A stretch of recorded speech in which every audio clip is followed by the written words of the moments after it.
The war in Ukraine has exposed what we already know, that fossil fuels are bad, not only for the environment, but also for energy security. Hello, this is the Weekly Tradecast, a new podcast brought to you by UNCTAD, the UN's trade and development body. I'm Sarah Toms. We're exploring how major events are shaping trade and development and how that affects billions of people around the world.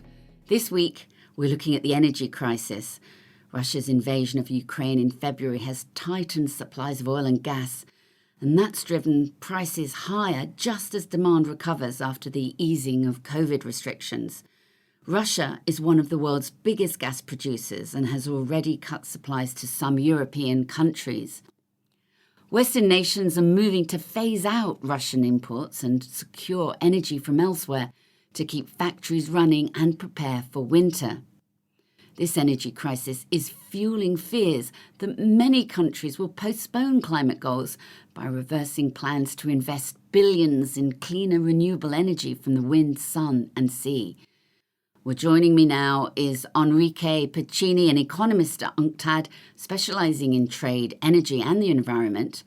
A keen photographer, he enjoys the challenge of communicating these themes through the power of images. Well, welcome, Henri. Let's begin by asking about the war in Ukraine. How is it reshaping global energy markets? Thank you for having me in the podcast, Sarah.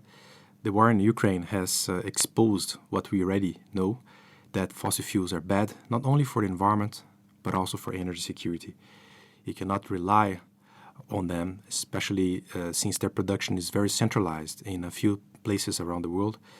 And this creates emergency situations which lead to the high prices we have now. So we need to change the energy system as soon as possible. How to do that?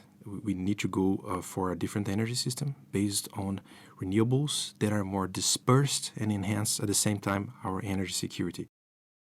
Why are prices rising more in some countries than others when it's actually a universal problem, isn't it? That's a very good question. Energy markets are not fully and perfectly connected.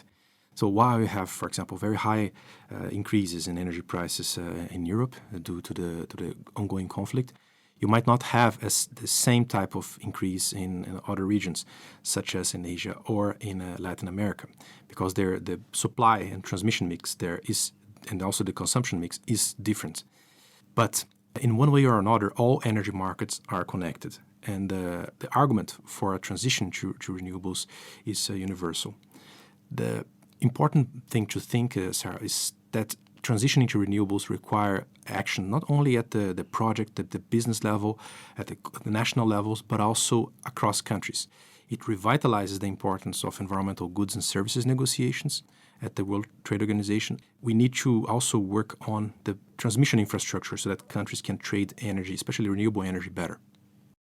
Now, we talk a lot about renewable energy, but it's expensive and it takes time. So what do we need to do right now to stay on track with renewable energy and also climate change goals? I would challenge you in a part of your argument. Renewable energy takes time to go online. The projects take a lot of investment and maturity time, but the price of the cost of renewable energy now is in many instances very competitive with that of fossil fuels. And those are very positive signs because we need, of course, to transition to a more sustainable energy system, but which also allows people to have access to low-cost energy services. I think one key important area now is to use, perhaps this for the private sector, to use the revenues of those high energy costs that we are seeing now to invest to future-proof the countries and regions and businesses divesting from fossil fuels and investing into renewables. Now, how worried are you that the current situation will be a major setback for the transition to renewable energy? I'm actually optimistic because I think that this situation now has further exposed the problems of the fossil fuel system and dependency on gas and petroleum. I think that this will trigger a final impetus to really transition faster towards renewables. We are transitioning already. So in 2018, we had 18% of electricity production coming from renewables. Today, we have over almost 30%, but we need more. The growth rate has been around 28% per year. We need to at least double that to meet a fully renewable world by 2050. Now, we've talked a lot about the need to have renewable energy, but what impact will it have on the environment? That's a very good point, Sarah. Renewables are not free of environmental consequences.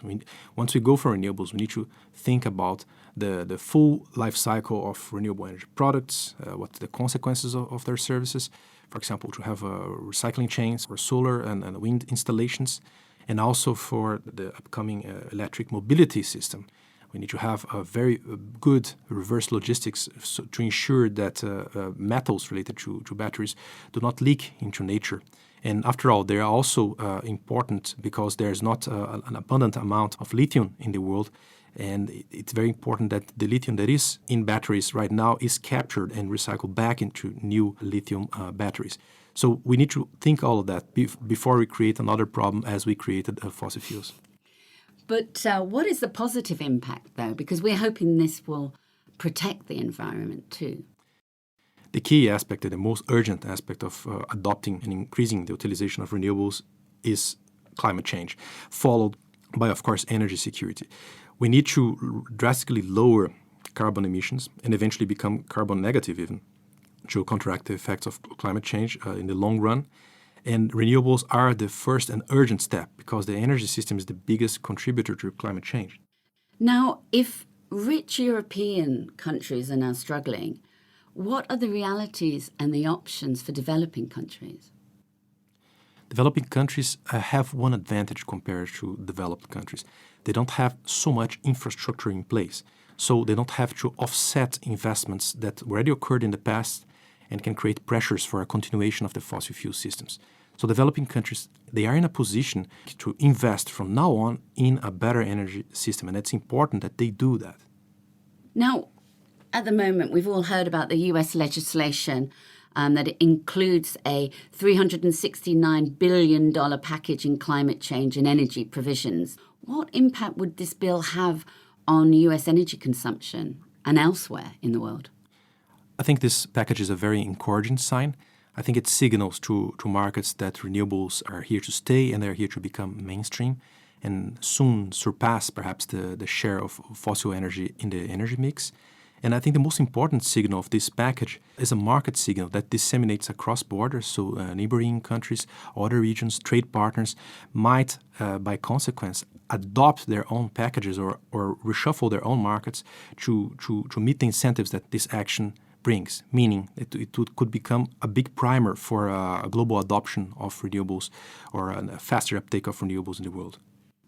Well, thank you so much, Henri.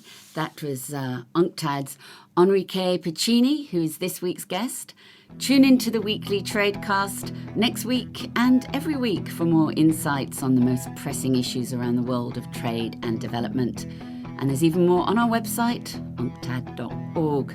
I'm Sarah Toms in Geneva. Goodbye for now.